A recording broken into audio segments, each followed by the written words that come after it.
All right, let's jump right into this explainer. Today, we are unpacking a massive, seriously comprehensive theory from financial analyst Andrei Zik. It connects the dots between global conflict, a looming economic crisis, and, get this, a fundamental reset of our entire monetary system. We're looking at how a single geopolitical spark could literally ignite a massive financial shift across the globe. The whole theory kicks off with a pretty chilling scenario: global conflict, specifically the threat of closing the Straits of Hormuz. A former U.S. president actually hinted at this dark possibility recently, and Zik proposes that, just like the crises we saw back in 2008 and 2020, this specific geopolitical tension could be the exact catalyst central planners use to centralize wealth and power. It's wild to think about. So, to understand how a closed shipping lane could lead to a totally new digital currency system, we're going to walk step by step through this fascinating domino effect.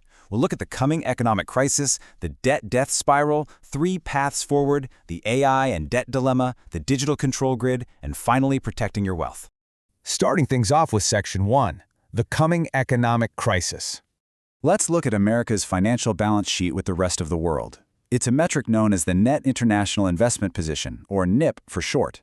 Now, according to the source, the U.S. currently sits at a staggering negative 87%. What does that actually mean? Well, it means foreigners own roughly $70 trillion in U.S. assets, and that includes $9.4 trillion in Treasury bonds. To really put that negative 87% into perspective, let's look at history. After the first Gulf War, the NIP was only negative 7%. After the massive 2008 financial crisis, it was just negative 15%. But today, we are all the way down at negative 87%.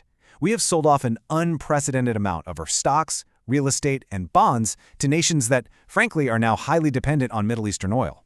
And here's the exact chain reaction this vulnerability sets off. As oil shipping lanes close, foreign nations are going to scramble for dollars to buy that expensive, scarce oil. So, where do they get dollars fast?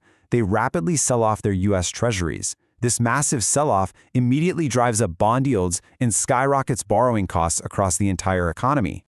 Which brings us right into Section 2, the debt-death spiral.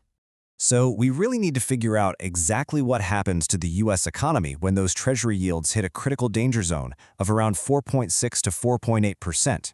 With the U.S. national debt approaching a staggering $40 trillion, the cost to just finance that debt becomes utterly unsustainable when bond yields rise too high. You know, it isn't just the size of the debt that's the issue, it's the sheer speed at which the interest payments are compounding. Once that danger zone is breached, the source warns we enter a vicious debt-death spiral. It goes like this: borrowing becomes more expensive, which leads to bigger government deficits. Those deficits require even more borrowing, which then triggers higher interest rates all over again. It's a never-ending loop, spinning faster and faster, severely burdening both current and future generations. Moving on to Section 3, 3 paths forward. Faced with this runaway loop, the United States government essentially has 3 distinct choices to tackle the crisis. 1, they can let yields rise naturally, which would trigger a brutal recession. 2, they could just walk away from the conflict and face a Suez Canal moment where the U.S. loses its global empire status. Or 3, and the source argues this is absolutely the most likely scenario, they'll choose to just print money to cap those yields during an oil shock. Now, to understand why option 3 is so terrifying, we have to contrast how money was printed back in 2008 versus 2020. In 2008, we had Type 1 quantitative easing. That was a non-inflationary bank bailout where the money mostly just stayed in the banking system. But in 2020, we saw Type 2. The Fed bought from non-banks and corporations, totally flooding the real world with new consumer deposits and buying power. And we all know what happened next. It caused massive 9% inflation. The source warns that unleashing that same Type 2 money printing during a modern oil shock is going to create severe stagflation. This is literally the worst of both worlds. Economic growth grinds to a halt while prices absolutely skyrocket. It could potentially make the inflation we saw in 2021 look incredibly mild by comparison. All right, Section 4, the AI and debt dilemma. This is where the theory takes a really fascinating turn. Central planners are basically looking at a dual threat, but also a bizarre opportunity. First, you've got the AI problem. Massive job displacement requires universal basic income, but giving citizens too much free time allows them to organize politically. Second, you have the debt problem. Foreign nations just aren't buying our $40 trillion debt anymore. So, Planners have to find a way to maintain control over a displaced populace while simultaneously finding brand new buyers to absorb trillions in government debt.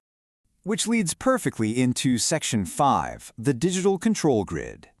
The proposed solution to this massive dilemma? A total monetary reset, where U.S. debt is privatized and uploaded directly to your smartphone. Imagine this. Through legislation like the proposed Genius Act, everyday companies, think Tesla, Apple, or Amazon, could actually become digital wallets. When you load your cash into their app, they're required to automatically convert your deposits into U.S. treasuries to back those digital dollars. Sure, you receive retail rewards and small yields, but effectively, you've just become an unknowing creditor to the government, quietly funding the national debt. If you think this sounds like science fiction, just look at Tether. We know this concept actually works because Tether, a massive private stablecoin, already holds $120 billion in U.S. government debt. It's basically acted as a highly successful, real-world system test for offloading national debt right onto private digital ledgers.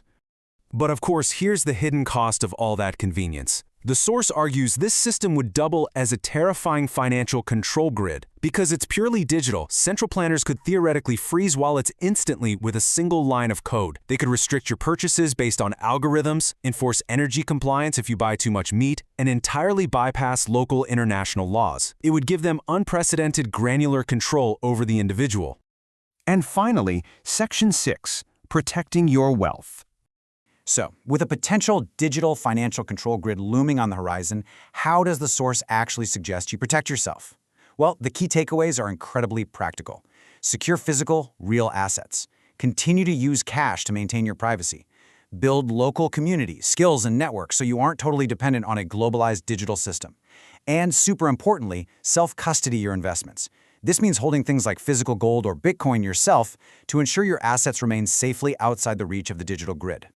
As the lines between corporate retail apps, central banking, and personal freedom really start to blur, the ultimate question is whether you are prepared to navigate a world where your smartphone holds the nation's debt. Will you be an unknowing participant, or will you take steps to secure your autonomy? It's definitely a lot to think about, but understanding these dynamics is the very first step.